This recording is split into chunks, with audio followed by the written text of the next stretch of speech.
Sabbar ዜና kaddaamaan ilma madaamii boojitee haala kanaan seera jala oolchitee jirti. Waan nama ajaa'ibu jechuudha.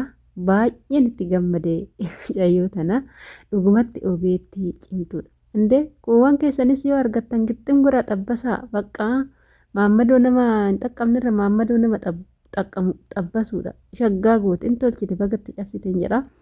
Egaa shamarra fuunee kabajamtootaa fi daawwattoota hordoftoota keenya nageenyi koo kan jaalalaa fi kabajaa bakkaa fi lafa jirtan isiniif haa baay'atu.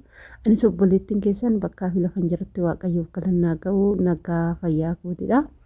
Egaa warroonni mana keenya irra taatan laayishii ergochuudhaan gara mamala keenyatti dabalamaa hin jenna. Sabbar zeenaan kun akkamitti ta'ee haala kamiin ta'ee akkamitti kana ta'uu danda'e wanti kun dhugaadha moo soba kan jedhu namoota hedduutti gaafii uumee jira. Kana arguun baay'ee namatti ulfaata haala kanaanii anis gaafan jalqaba duraa argu waan wallaalee jechuudha. Viidiyoo kana ergan arge guyyaa 3 guutee jira. Garuu immoo ragaa tokko osoo hin argatin viidiyoo san muddamee hojjechuun narraan eegamu waan ta'eef viidiyoo kam hojjechuuf ragaa nama barbaachisa. Amma garuu ragaa guutuu argadheen gara keechaan dhufeera. Egaa obboleettiin tun yookaan kaddaamaan tuni mana madaamii tokkotu hojjetti.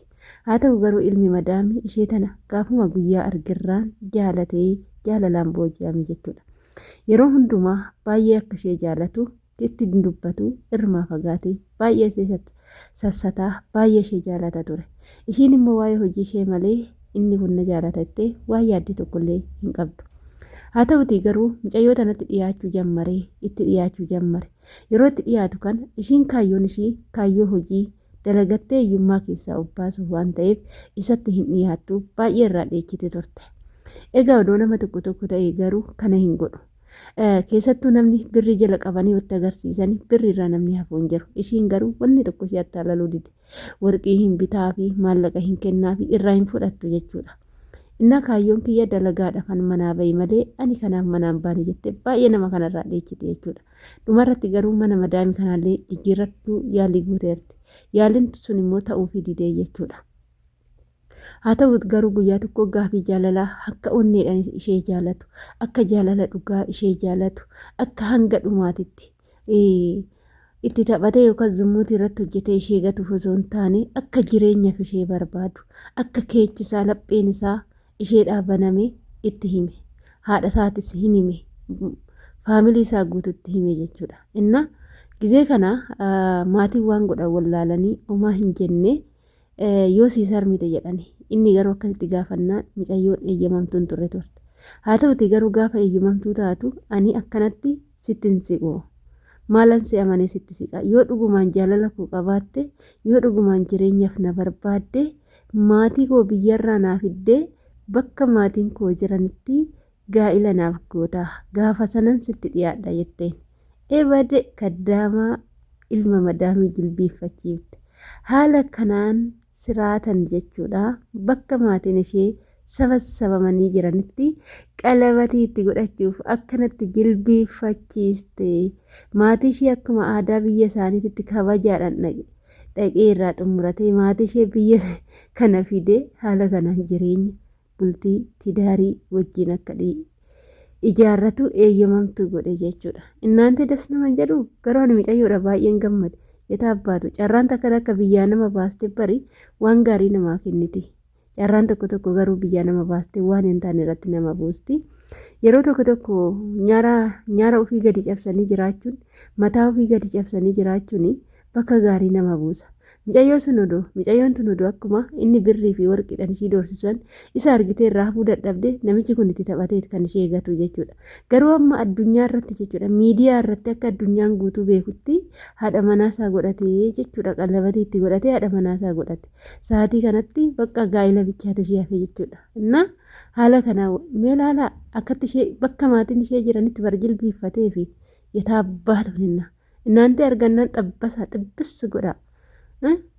Xibbis godha keessattuu warroonni maammadoo siin gubdu yoo jiraatte warroonni bakka maammadoon Itoophiyaa mataa siin jeequ yoo jiraate waan akkana kana argannaan xabbasaa bakka Itoophiyaa irraa nama naasuma wayya bifa ofiitti illee goranii jiraatu biyya kanatti hin argitu akka jirtu dubbishluqni kun garuu namichi addaata malee mucayyootu irra bareedan jedha magaallee kon tan argitanii innaantee jarri mi'aa addaatanii malee bifti isaanii bareedu nuti isaanirra bareeda bara addeenya hin ilaalina bifa namaa addeenya hin ilaalina nuti yaa magaalofnu malee dhiigni keenya ofitti nama harkisa beezawee arabdoonni abashaa baay'ee jaalatu beektanii abashaa baay'eetti dhiyaatu jireenyaaf ni barbaadu waa hedduudhaaf barbaadu jechuudha nuti ni barbaadamna isaan biratti dhugaa dubbachuu fi ijoollee baay'een haala kana yoo jireenya ijaarratanii maa akkas godhanii maa akkan godhan jenna hin gubatanii jechuudha ijoollee hedduun gubatanii biyyuma ofiituu jibbanii jireenya akkanaa kana filatu jechuudha jireenya biyya ormaa nama biyya ormaa wajjin namni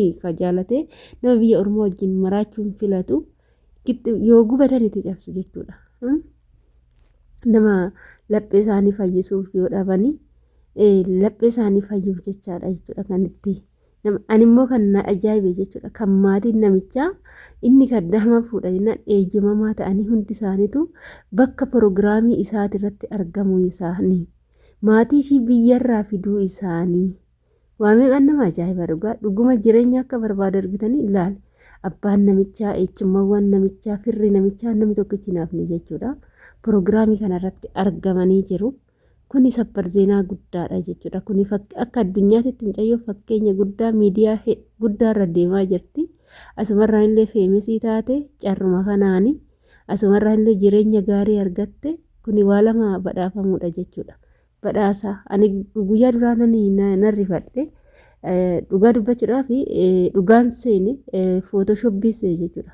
Gaafan jalqaba argu footoshoppii seen kun immoo footoshoppii ta'uu qaba jedheetu mani yaadeetti dhiise malee dhugaan seen garummoo ergasii barreeffama garaagaraa miidiyaa guddaa irratti gaafa gadhiifamu hindeewwanni kun akkam jedhee gadi seenee yoo ilaalu intalli kaddaaman takka ilma madaamii boojitee seera jala oolchite yoo jedhan seera poolisiin seeyyoda ishiin edaa onnee jaalala bakka lamatti addaan cabsite keessa seentee jedhu.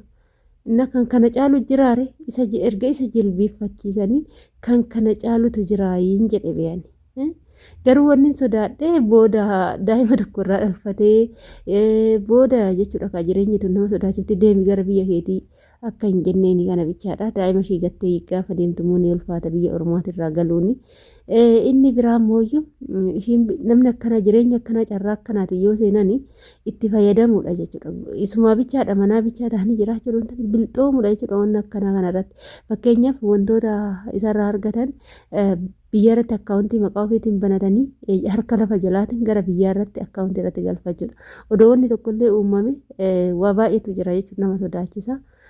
Garuu guutumaan guututti illee ani biyya ormaati irratti bultiin akkana aga umuriin dhumaatitti gammachuudhaan hin jiraatamaan immoo xiqqoo ishii yaaduu fi hin kabbada akkuma jaalalli jirtu guyyaa tokko tasa wanti tokko dhufuu danda'a garuu beektanii jaalalli bifa hin maratu jaalalli gurraachummaan hin daangessu jaalalli bifaanii miti jaalalli onneedhanii namni tokko jaalala onneedhanii malee bifaanii miti gubbaanii miti gaafa jedhanii ani soobaan si'a ture yeroo ammaa kana indee bakka adii babbareenni kun Ugaandaa gurraacha baangeellaa gurraacha san jaalachaa rubar naantee baltaadhanii dhugaan sin nan ajaa'ibama gurraacha kana duddatti baatu adiiwwan babbareenni kun jechuudha duddatti fooxaadhaan dirgim godhanii baatu naman jaalalli onneerra yoo jiraate namni tokko dhuguma yoo si jaalate bifa kee in ilaalu kan jedha sun dhugaa ta'uu isaatan baree jechuudha.